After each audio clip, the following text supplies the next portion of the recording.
just to kind of go back to what you were saying about, 80s action figures being so in demand, why do you think there's been such a rush for people to buy these 80s action figures over the last Well, decade? I think Star Wars had a lot to do with it. Star Wars is the Cadillac of action figures, and the sustainability of the market is due to the fact that Star Wars has been going on since 1977, and there hasn't been any gaps really. Same thing with the Turtles. Turtles came on in '88. They were producing toys for 20 years solid. G.I. Joe, to a certain extent, the same thing, although G.I. Joe misfired a couple of times. But Joe figures all of a sudden are really is smoking hot again, you know. And then you just have rare and obscure and, that nostalgia factor. Your average collector of 80s figures is probably 38 to 45 years old because, when they were kids, 10 years old, 1988, whatever, they're that age now, and that's where the money is. A lot of them aren't married, or even if they're married, they've got jobs, and your wife says, okay, buy what you want. You're not drinking beer, you're not smoking weed, spend your booze money on toys. And I think that is what sustained it, just like with Power Rangers, very big. Now, my concern always is that at some point it's going to hit a fucking cliff and fall off. And it does. Comic books have gone through explosions and decompressions. And, toys have been very resilient.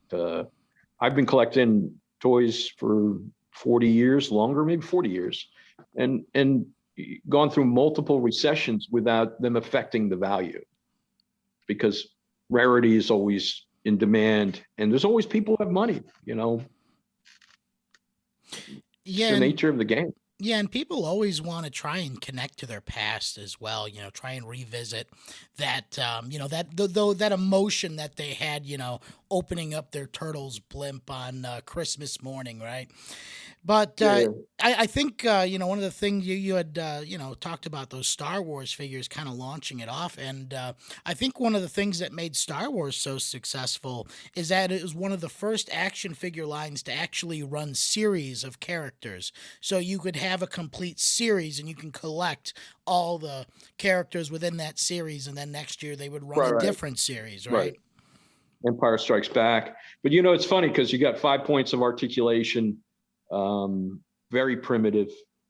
But I think that on the nostalgia side is what really attracts people to them. And then you got variations, and the variations of Star Wars figures is like mind-boggling. When you get into COOs, country of origin, and whether it's Hong Kong or Taiwan or Malaysia, and I know people that's all they do is chase variations, and then you get into the bootlegs, and the bootlegs, a lot of them are worth more than the actual figures, unless you're talking like original 12 backs with extending lightsabers.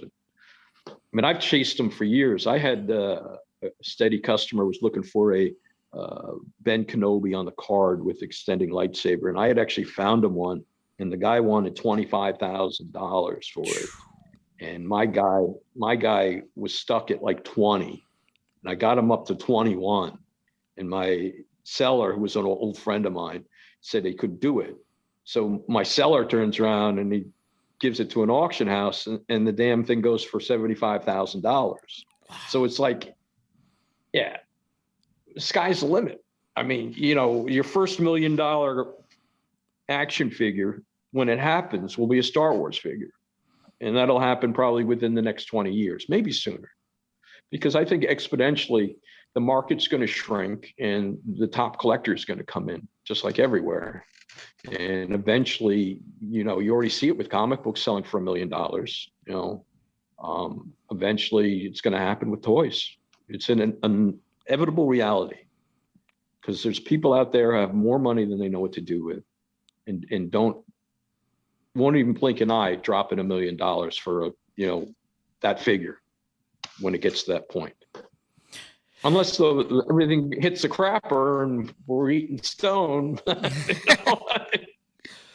Well, I mean, But one direction is Well, I mean, I guess, particularly with Star Wars, now that Disney has, purchased it. And, I mean, just my unpopular opinion, I do feel like, their movies have kind of hurt the brand a little bit. Um, but, Yeah. I but, mean, I just watched Rise of Skywalker again last night, and it has moments where it's kind of like, ugh. But overall, it's an okay movie. It's not a horrible movie. I mean, certainly not like the first three trilogies that they, Clone Wars, whatever. Yeah, that first stuff, right. just so bad. Right. Yeah. I mean, well, I mean, the first trilogy is always, the one that people relate to because that's the one. I Well, I'm mean, talking about like episode one, two, three, and not oh yeah, episode four, five, six. See, four, five, six to me is canon. My rainy day favorite thing to do is to watch those movies, and I watch them on VHS, and I watch them pre having them being re-edited. So I just watch the old shit where Han actually shoots Greedo and kills him. Greedo doesn't get a shot off because he's dead. you know, yeah. I always thought that was the most unnecessary addition re-edit. to when they re-edited Right. them. But you know what? That first movie, there's moments where Han is really like a gangster. He's not like a good guy up to a certain point. I mean, maybe Leia softens him up, but there's periods there where you can see like this guy is like could turn into a bad guy. You know, as he rightly was. He was a drug smuggler, basically. Yeah, yeah. They never let you know what he's smuggling, but like that's. He's I mean, that's smuggling that's the spice. first thing. Yeah, yeah. That's the first thing Spice is a people have. drug. I mean, it's just you might as well go and go to Dune. It's that concept. Some sort of spice, marijuana, weed, who knows? But I always look at it like, yeah, they should never have edited that out because it completely makes him soft. And he wasn't a soft guy. He was a hard badass. Yeah, and well, I mean that's what makes that Death Star battle at the end so important, right?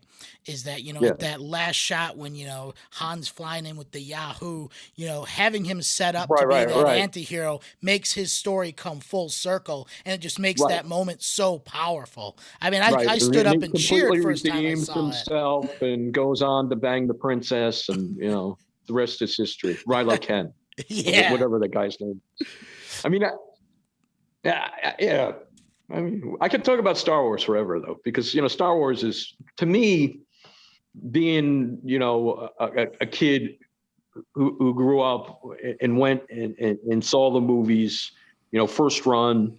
Who actually I was dating a girl who was a babysitter who I walked in that room and the kids playing with the very first release Star Wars toys, back in 1978. And just I think from a sci-fi fantasy sort of realm, I just don't think the world would be where it is today without Star Wars. You When know, we talk about pop culture, I feel that Star Wars is the ultimate expression of American pop culture because you look at all the things that it incorporates, right? It incorporates westerns, it incorporates samurai films, it incorporates fantasy, it incorporates World War II dogfight action scenes, right? and it and it Yeah. and it combines them all in a way that's just fresh and just because it focuses around that farm boy who wants to seek Yep. something bigger. It just relates with kind of like that Americana that you were talking about, and it It does is. it in It is such a all fresh way. Americana. Yeah. Yeah, and it's funny because see, I'm old enough that when I was a kid, like 12, 13 years old, I started going to conventions. And, we would take the train from Red Bank and then go to Madison Square Garden. And you walk across the street, and there was a hotel that would have creation conventions. And back then, the big name was Star Trek. And you would go to a Trekkie convention. And there was no Star Wars. Star Wars didn't exist. And Star Trek, as much as I like Star Trek, and I'm very fond of certain segments of it, and I'll binge on like Deep Space Nine and shit like that, but it would never have carried pop culture forward the way that Star Wars did, because I think Star Wars is that diverse. I mean, everybody. Everybody's in Star Wars. You know, every common person, anybody you talk to who's a fan can relate to somebody. You know, everybody's got their own, oh, I'm Han Solo, I'm Luke Skywalker, I'm Obi-Wan Kenobi, I'm fucking Chewbacca, you know. And I think that was really what hit it, because Star Trek was all like intellectual. But I give Star Trek a lot of cred because they were the first ones to have fucking flat screens, and you know, they had the science fiction pegged. You know, they're working on the touch screen computers, and it's 30, 40 years before that even happened. How do they know that? But Well, I mean, I guess let me ask you then, how do you think, well, I guess, how do you think that Star Wars changed pop culture in general? Do you think it just made it more, do you think it made it more acceptable to be engaged in these sort of things? Because, when you look at like well, those old, uh huh, I think inevitably, I go back to the period of life where, you know, you would get beat up for reading comic books, you know, 8, 9, 10 years old, you know, chess club comic books, geek, you know, nerd. But I think eventually, because, you know, there was a big lull, you know, Star Wars came out, they milked the action figures into like 85, 86, Power of the Force, and it all sort of collapsed. And then in 92, 93, 94, they re-release the action figures on orange cards and green cards, and mass produce them to the point where they killed the market on the new release stuff. Now, slowly, some of that's becoming better, and they didn't slow down, and they were relentless enough that they produced enough material that collectors just collect. But it's sort of disseminated through the zeitgeist of culture. So everywhere there's Star Wars, you know, Pepsi, Cola, R2D2, you know, dispensers, and you know, this, that, and the other thing. So at some point, it becomes a part of the back of our mind. That's a zeitgeist. So you know, you think of American culture nowadays, and you think of Star Wars. You know, if there were cultural icons, that certainly would be within the top 5. You know, New York Yankees being number 1. But you know, and just I think it sort of made everybody, you know, have the ability to be a nerd or a geek, you know, because it became popular. I mean, you know, go back and watch Revenge of the Nerds, you know, how people were portrayed for being different, intellectual, you know, skinny ties, pocket protectors, what they call flood pants, you know. And those guys are the guys who are the millionaires, billionaires today buying fucking Star Wars figures.